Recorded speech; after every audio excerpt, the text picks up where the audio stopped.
রামপুরায় ২৮ জনকে হত্যা মামলায় ২ সেনা কর্মকর্তার বিরুদ্ধে অভিযোগ গঠনের শুনানি ৪ ডিসেম্বর। পিছিয়েছে আবু সাইদ হত্যা মামলার সাক্ষ্য। পারিবারিক আদালতের মাধ্যমে দুর্নীতি কমবে আশা আইন উপদেষ্টার। নারী শিশুদের বিচারে নতুন দ্বার উন্মোচন হবে বললেন পরিবেশ উপদেষ্টা।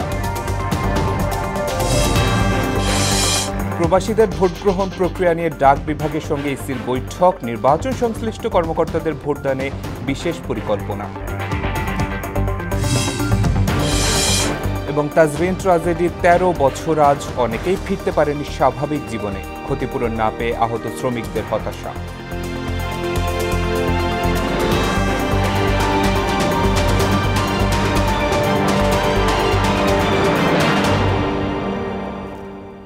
আসসালামু আলাইকুম, সবাইকে মোহনা সংবাদে স্বাগত। শুনছিলেন শিরোনাম, পুরো সংবাদ জুড়ে আছি শেখ সাব্বির হোসেন।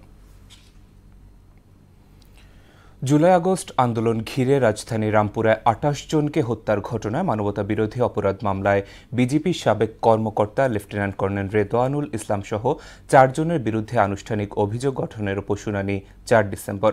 উপস্থিত ২ সেনা কর্মকর্তা তাদের পরবর্তী শুনানি ভার্চুয়ালি করার আবেদন করলেও আদালত তাৎক্ষণিক সম্মতি দেননি।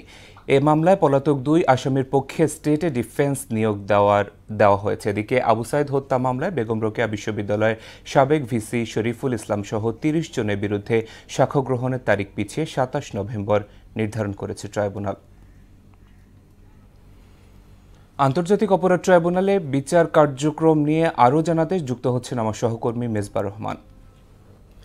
মেজবা, রামপুরে ২৮ জনকে হত্যা এবং শিক্ষার্থী আবু সাইদের মামলা নিয়ে সর্বশেষ কি তথ্য আছে আপনার কাছে, জানাবেন আমাদের।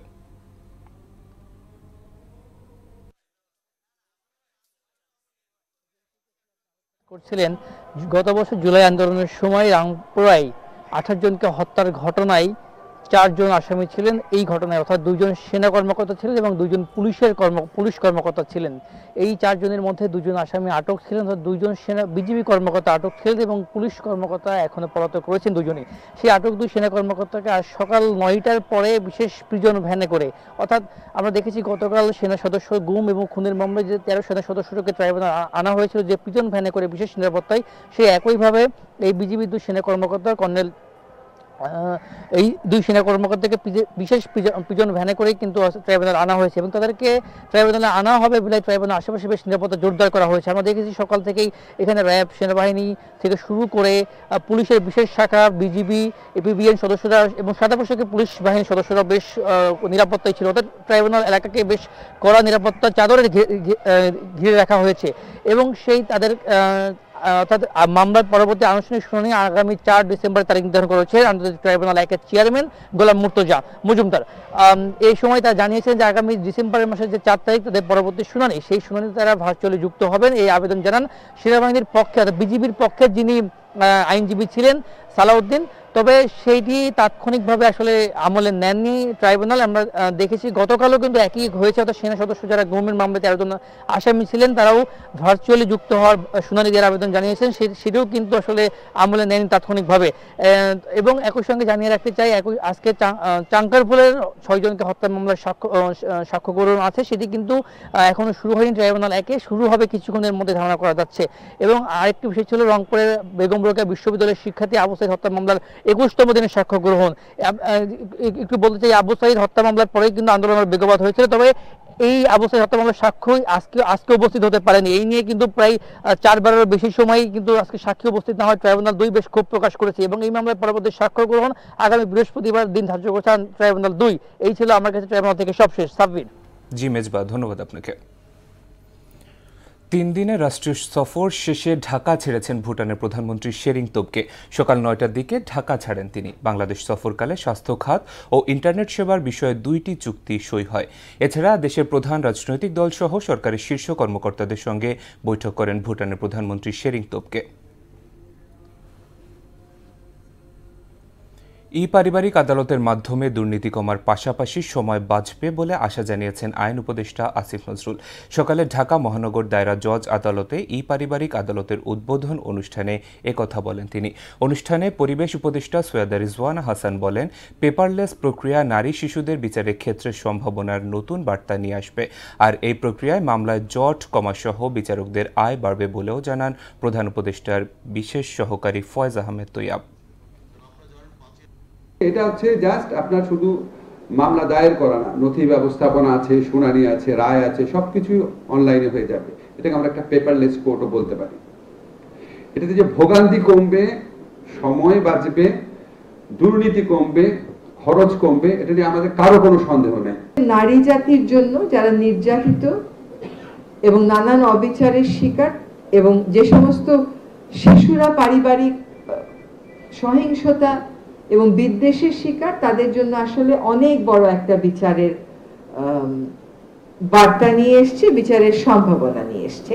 আগের চেয়ে বেশি সংখ্যক মামলা প্রক্রিয়াজাত করতে পারবেন একই সময়, এর মাধ্যমে তাদের আয় বাড়বে এবং আমি মনে করি যে পেশাজীবী হিসাবে আইনজীবীরা শক্তিশালী হবেন আরো বেশি। সুপ্রিম কোর্টের আপিল ও হাইকোর্ট বিভাগের সব বিচারপতিদের অংশগ্রহণে ফুলকোর্ট সভা ডেকেছেন প্রধান বিচারপতি ডক্টর সৈয়দ রেফাত আহমেদ। আগামী 27 নভেম্বর বিকাল 3টায় সুপ্রিম কোর্টের কনফারেন্স রুমে ফুলকোর্ট সভা অনুষ্ঠিত হবে। সকালে সুপ্রিম কোর্টে ডেপুটি রেজিস্ট্রার আতিকুস সামাদ স্বাক্ষরিত বিজ্ঞপ্তিতে তথ্য জানানো হয়। সুপ্রিম কোর্টের সূত্রে জানা গেছে, ফুলকোর্ট সভায় অধস্তন আদালতের বিচারকদের বদলি, পদোন্নতি সহ নানা গুরুত্বপূর্ণ বিষয়ে সিদ্ধান্ত নেওয়া হবে। প্রবাসী বাংলাদেশি ভোটারদের ভোট গ্রহণ প্রক্রিয়া নিয়ে ডাক বিভাগের সঙ্গে বৈঠক করেছে নির্বাচন কমিশন।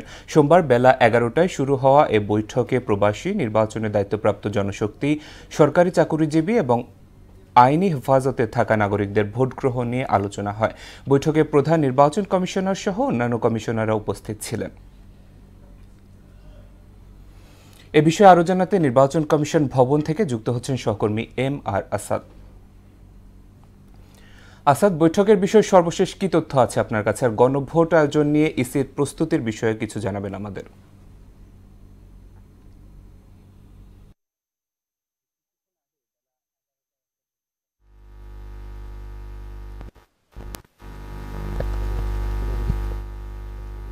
এবং ম্যানুয়ালিটি দুটি পদ্ধতিরই আসলে একটি সংমিশ্রণ এবার প্রস্তাব বিধি, এবং যে ম্যানুয়ালিটি দুটি পদ্ধতিরই আসলে একটি সংমিশ্রণ। এবার এই যে একটি 18 তারিখ 18 নভেম্বর আসলে উদ্বোধন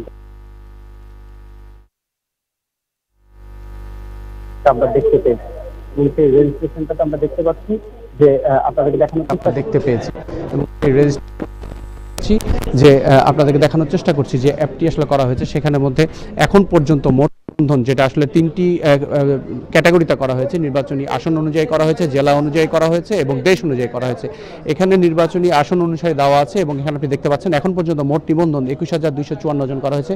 পুরুষ নারী সংখ্যা আলাদা দেওয়া আছে, এবং অনুমোদনের অপেক্ষায় কারা আছেন সেটাও দেওয়া হয়েছে। এবং এই যে নির্বাচনী আসন অনুযায়ী যে ক্যাটাগরি করা হয়েছে, সেখানে চাঁপাইনবাবগঞ্জ 3 আসন থেকেই সবচেয়ে বেশি 749 জন এখন পর্যন্ত রেজিস্ট্রেশন করেছেন। এছাড়া নোয়াখালী 1 রয়েছে, 3 রয়েছে, মুন্সিগঞ্জ 3 এরকম রয়েছে। এছাড়া যদি আপনাকে আমি জানাই যে সবচেয়ে বেশি পর্যন্ত রেজিস্ট্রেশন করা হয়েছে, এখানে আমরা জেলা অনুযায়ী দেখার জন্য চেষ্টা করছি যে ঢাকা থেকে এখন করা, এখানে আমরা জেলা অনুযায়ী দেখার জন্য চেষ্টা করছি যে ঢাকা থেকে এখন পর্যন্ত সর্বোচ্চ প্রায় রেকর্ড আছে, এবং এছাড়াও নোয়াখালী রয়েছে, কুমিল্লাও রয়েছে। সুতরাং আসলে বলা যায় যে সব মিলিয়ে নির্বাচন কমিশন পোস্টাল বিডি একটি কার্যকরী অ্যাপে পরিণত করতে চাচ্ছে। কারণ আপনি জানেন প্রায় 1 কোটির মতো প্রবাসী ভোটার রয়েছেন আমাদের দেশের বাইরে, এবং তাদেরকে যেন তাদের ভোটাধিকারটা যেন আসলে এবারকার সঠিকভাবে প্রয়োগ করা সম্ভব হয়, এবং এবারকার আসন্ন জাতীয় সংসদ নির্বাচনে যেন এটি একটি ইতিবাচক ভূমিকা আসলে তারা রাখতে পারেন।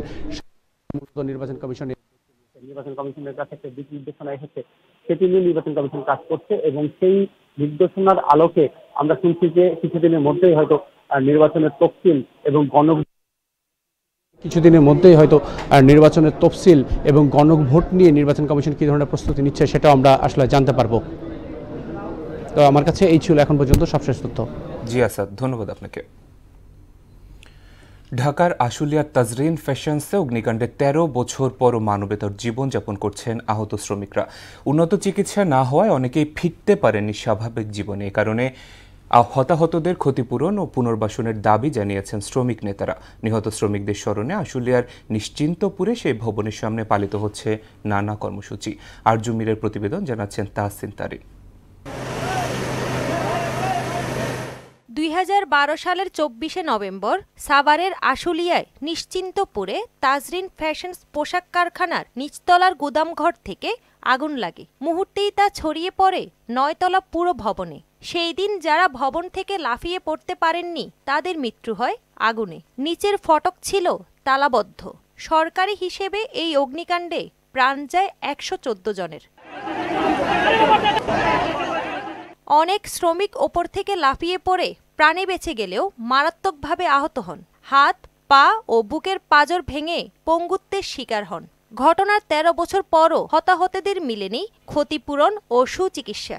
এতদিন ধরে অধিকার বঞ্চিত হওয়ায় ক্ষুব্ধ তারা। চিকিৎসার নামে তালবাহানা চলছে, ক্ষতিপূরণ নামে তালবাহানা এবং পুনর্বাসনের নামে ওটা একটা ডাইরেক্ট প্রতারণা। অনেক মানুষ অনেক অসুস্থ। এখন আমার একটা মেয়ে পাও ভাঙ্গি ঘরে পড়ে রয়েছে, আমার এই ডাইনারটা মুখ হইতে পারিনি। না পারতেছে ছেলে মেয়ের লেখাপড়া করাইতে, না পারতেছে দুই বেলা ২ মুঠ ডাল ভাত খাওয়াইতে। এই যেমন রাইখা লাভ আছে। বাচ্চাদের ছেলে মেয়েদের লেখাপড়ার বিজিএমই বলছিল, কিন্তু কেউ আমাদের বাচ্চার দায়িত্ব নেয় নাই। তাজরিন ফ্যাশনস অগ্নিকাণ্ডের ১৩ বছরে হতাহতদের স্মরণে ফুল দিয়ে শ্রদ্ধা নিবেদন শেষে ১ মিনিট নীরবতা পালন করেন নিহত শ্রমিকদের স্বজন, আহত শ্রমিক ও বিভিন্ন শ্রমিক সংগঠনের নেতাকর্মীরা। এই সময় তারা ক্ষতিপূরণ, পুনর্বাসন ও দোষীদের শাস্তির দাবি জানান। আমার দাবি, এখনো যারা অনেক শ্রমিক এলাকায় আহত আছে তাদের চিকিৎসার খোঁজ খবর নেওয়া এবং চিকিৎসা করানো দরকার। আর মামলা যেন অতি তাড়াতাড়ি এটা নিষ্পত্তি করা হয়। এখনো মামলা নিষ্পত্তি হয় নাই। বিজিএমই যারা আহত আছে তাদেরকে একটা চিকিৎসা দেয়, সেই ব্যবস্থাটা যদি করে আমরা শ্রমিক সংগঠনের পক্ষ থেকে এই দাবিটা জানাচ্ছি। তাজরিন ফ্যাশনস অগ্নিকাণ্ডে আহত হয়েছেন ১,০০০-এরও বেশি শ্রমিক আর পঙ্গুত্ব বরণ করেন ১৭২ জন। তাহসিন তারিন, মোহনা সংবাদ। গোপালগঞ্জ পৌরসভার অধিকাংশ সড়ক ও ড্রেনেজ ব্যবস্থা বেহাল হয়ে পড়েছে। খানাখন্দে ভরা প্রতিটি সড়কে বৃষ্টি হলে সৃষ্টি হয় জলাবদ্ধতা। অন্যদিকে শুষ্ক মৌসুমে ধুলা দূষণে অতিষ্ঠ পৌরবাসী। সমস্যার কথাই স্বীকার করে দ্রুত সমাধানের আশ্বাস দিলেন পৌর প্রশাসক। মাসুদ পারভেজের প্রতিবেদন জানাচ্ছেন আফরিন পপি। ১৫টি ওয়ার্ড নিয়ে ৩০.৭ বর্গ কিলোমিটারের গোপালগঞ্জ পৌরসভা। ঘনবসতিপূর্ণ এই পৌরসভাটির বেশিরভাগ সড়ক এখন বেহাল। খানাখন্দে ভরা এসব সড়কে প্রতিদিন ঘটছে ছোট বড় দুর্ঘটনা। শহরের DC road, Udayan road, model school road, bypass সড়ক সহ গুরুত্বপূর্ণ প্রতিটি সড়কেই বেশিরভাগ স্থানে কার্পেটিং উঠে সৃষ্টি হয়েছে বড় বড় গর্ত। সড়কগুলির পাশেই রয়েছে পোস্ট অফিস, জেলা ও দায়রা জজের বাসভবন, নির্বাচন অফিস, পাসপোর্ট অফিস, শিল্পকলা একাডেমি সহ বিভিন্ন শিক্ষা প্রতিষ্ঠান। বিশেষ করে ৭ নম্বর ওয়ার্ডের শিশু পার্ক থেকে মহিলা কামিল মাদ্রাসা সংলগ্ন ১ কিলোমিটার সড়কের পুরো জায়গা জুড়েই কার্পেটিং উঠে গেছে। এছাড়া শহরের বিভিন্ন জায়গায় ড্রেনের উপরে স্ল্যাব না থাকায় ঝুঁকি নিয়ে চলাচল করতে হয় পথচারীদের। পাড়া মহল্লায় অনুপযোগী সড়কের পাশাপাশি ড্রেনেজ ব্যবস্থা না থাকায় চরম দুর্ভোগে পৌরবাসী। আবার যেখানে ড্রেন আছে সেখানেও বন্ধ হয়ে সৃষ্টি হচ্ছে জলাবদ্ধতা। অনেক রাস্তা পিচ ঢালাই উঠে গেছে, ইটির খোয়া দেওয়া যাচ্ছে, অনেক অসুস্থ রোগী এই রাস্তা দিয়ে নিয়ে যাওয়া যায় না। ড্রেনেজ স্ল্যাব নাই, ওইখানেও বিভিন্ন ধরনের দুর্ঘটনার শিকার হচ্ছে মানুষ। চলাচল করা আসলে খুবই ঝুঁকিপূর্ণ এখানে, তো এটা মেরামত করা উচিত। প্রতিদিন যাই ইনকাম করতে গর্তের পুড়ে একটা মাল ক্ষতি হয়ে গেলে আবার লাগাচ্ছি, গাড়ি ছেড়ে আমাদের লাভ হয়েছে। দ্রুত গতিতে রাস্তাঘাটগুলো মেরামত করা খুব প্রয়োজন। জনদুর্ভোগ স্বীকার করে দ্রুত সমাধানের আশ্বাস দেন পৌর প্রশাসক। ড্রেনেজ ব্যবস্থা পর্যাপ্ত না থাকায় পানি এখানে জমে আমাদের যে বিটুমিন কার্পেটিং এর যে পিসিসি রাস্তাগুলো ছিল এগুলো অধিকাংশই ক্ষতিগ্রস্ত হয়েছে। এই রাস্তাগুলো আমরা মেরামতের উদ্যোগ গ্রহণ করেছি। আমাদের নিজস্ব সক্ষমতায় আমরা সর্বোচ্চ চেষ্টা করব এই রাস্তাগুলোকে ব্যবহার উপযোগী করে মেরামত করার জন্য। দ্রুত সড়ক সংস্কার ও উন্নত ড্রেনেজ ব্যবস্থা নিশ্চিত করার দাবি গোপালগঞ্জ পৌরবাসীর। আফরিন পপি, মোহনা সংবাদ। রাজধানী ঢাকার বায়ুর মান আজ খুবই অস্বাস্থ্যকর। বায়ু দূষণে বিশ্বের ১২৭টি নগরের মধ্যে ঢাকার অবস্থান দ্বিতীয়তে। সকাল 8:30 পর্যন্ত জরিপে ঢাকার আগের অবস্থানে রয়েছে ভারতের রাজধানী দিল্লি। ঢাকায় বায়ুর মান 225 আর দিল্লিতে বায়ুর মান 427। সুইজারল্যান্ড ভিত্তিক বায়ুমান পর্যবেক্ষণকারী প্রযুক্তি প্রতিষ্ঠান IQAir এ তালিকা প্রকাশ করেছে। পরবর্তী মুহূর্তে বাতাসের মান নিয়ে তৈরি করা AQI সূচক একটি নির্দিষ্ট শহরের বায়ু কতটুকু নির্মল বা দূষিত হচ্ছে সে সম্পর্কে মানুষকে তথ্য দিয়ে আসছে প্রতিষ্ঠানটি। নেসারাবাদ, কাউখালী ও ভান্ডারিয়া থানা নিয়ে গঠিত পিরোজপুর 2 আসনে বিএনপি মনোনীত প্রার্থী পরিবর্তনের দাবিতে মিছিল ও মানববন্ধন করেছেন সর্বস্তরের জনতা। তাদের দাবি, নেসারাবাদ থানা থেকে বিএনপির প্রার্থী ঘোষণা করতে হবে। দলের দুর্দিনে নেসারাবাদের বিএনপি নেতা আন্দোলন সংগ্রামে গুরুত্বপূর্ণ ভূমিকা পালন করেছে উল্লেখ করে মিছিলে অংশগ্রহণকারীরা বলেন, পিরোজপুর 2 আসনে স্বরূপকাঠি প্রার্থীরাই বেশি যোগ্য। ভোটার সংখ্যা হিসেবে এই আসনটিতে নেসারাবাদ শীর্ষে রয়েছে বলেও জানান স্থানীয় জনগণ। এই থানা থেকে প্রার্থী ঘোষণার দাবিতে মিছিল শেষে স্থানীয় মিয়ারহাট বাজারে বিশাল মানববন্ধন করা হয়। এতে নেসারাবাদ বিএনপির নেতাকর্মীরা সহ সর্বস্তরের মানুষজন অংশগ্রহণ করেন। চলতি বছর মানিকগঞ্জে আমন ধানের বাম্পার ফলন হয়েছে। এখন জেলা জুড়ে একযোগে শুরু হয়েছে ধান কাটা ও মাড়াইয়ের কাজ। নতুন ধান ঘরে তোলা এবং ফলন ভালো হওয়ায় খুশি কৃষকরা। আর ধানের ন্যায্য মূল্য নিশ্চিতে কাজ চলছে বলে জানিয়েছেন জেলা কৃষি কর্মকর্তা শরীফুল ইসলামের প্রতিবেদন, জানাচ্ছেন মাহমুদা আক্তার। ঢোলবাদ্যের তালে নবান্ন উৎসবকে বরণ করছে মানিকগঞ্জের কৃষকরা। চলতি বছর মানিকগঞ্জে আমনের বাম্পার ফলন হয়েছে। জেলার 7টি উপজেলায় একযোগে শুরু হয়েছে ধান কাটা ও মাড়াইয়ের কাজ। নতুন ধান ঘরে তোলার আনন্দে ব্যস্ত সময় পার করছেন কৃষকরা। এবছর ব্রি ধান 87, ব্রি ধান 49 এবং বিনা 17 ধানের ফলন বেশ ভালো হয়েছে। কৃষকরা বলছে, এবছর বর্ষায় মাঠে পানি না এলেও বৃষ্টির কারণে আমনের ভালো ফলন হয়েছে। আশা করছেন আগামীতেও ভালো ফলনের। বৃষ্টি বাদলের জন্য আমন ধান এবার মোটামুটি ভালো হয়েছে। দেশে কয়েক বছর ধরে তো ধান হয় না, 10-15 বছর ধরে ধান নাই কি বললে চলে, কিন্তু এবার আর কি ধানটা খুব ভালোই হয়েছে। এই বছরে যেভাবে ধান হয়েছে তাতে আগামীতে মানুষ উৎসাহ এবং ভালো ফলন করার জন্য আরো অগ্রসর হইতেছে। পানিও নাই, হালকা হয়েছিল, কিন্তু বৃষ্টির কারণে খুব ভালো ধান হয়েছে। বেসন টেসন রাখি, আগামীতেও আবার বোনার এটা আশা করছি। ধানের আবাদ বাড়াতে কৃষকদের নিয়মিত প্রশিক্ষণ দেয়া ও ধানের ন্যায্য মূল্য পেতে কাজ করছে বলে জানান জেলা কৃষি কর্মকর্তা। কৃষকদেরকে টেকনোলজিক্যাল সাপোর্ট দিয়ে থাকি। বিভিন্ন প্রশিক্ষণগুলোতে আমরা বলি কোন জাতের ধান চাষ করলে তাদের ফলন বেশি হবে এবং কিভাবে আবাদ করলে তারা বেশি ফলন পাবে, এবং সরকার যাতে ন্যায্য মূল্য তারা পায় সেই বিষয়ে আমরা সরকারের সাথে কস্ট অফ প্রোডাকশনের একটা রিপোর্ট প্রদান করে থাকি এবং সেই অনুযায়ী সরকার মূল্য নির্ধারণ করে থাকে।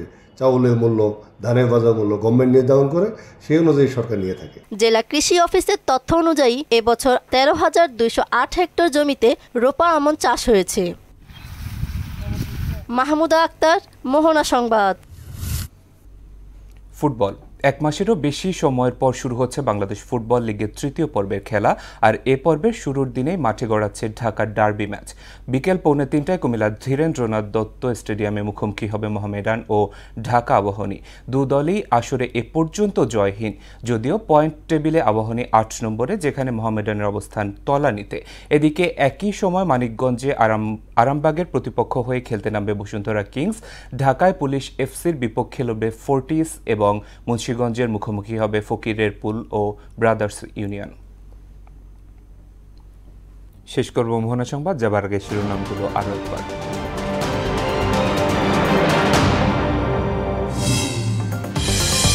রামপুরায় 28 জনকে হত্যা মামলায় 2 সেনা কর্মকর্তার বিরুদ্ধে অভিযোগ গঠনের শুনানি 4 ডিসেম্বর। পিছিয়েছে আবু সাইদ হত্যা মামলার সাক্ষ্য। পারিবারিক আদালতের মাধ্যমে দুর্নীতি কমবে আশা আইন উপদেষ্টা। নারী শিশুদের বিচারে নতুন দ্বার উন্মোচন হবে বললেন পরিবেশ উপদেষ্টা।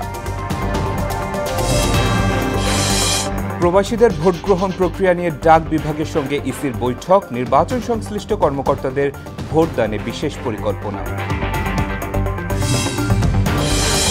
এবং তাজরিন ট্রাজেডির 13 বছর আজ অনেকেই ফিরতে পারেননি স্বাভাবিক জীবনে। ক্ষতিপূরণ না পেয়ে আহত শ্রমিকদের হতাশা।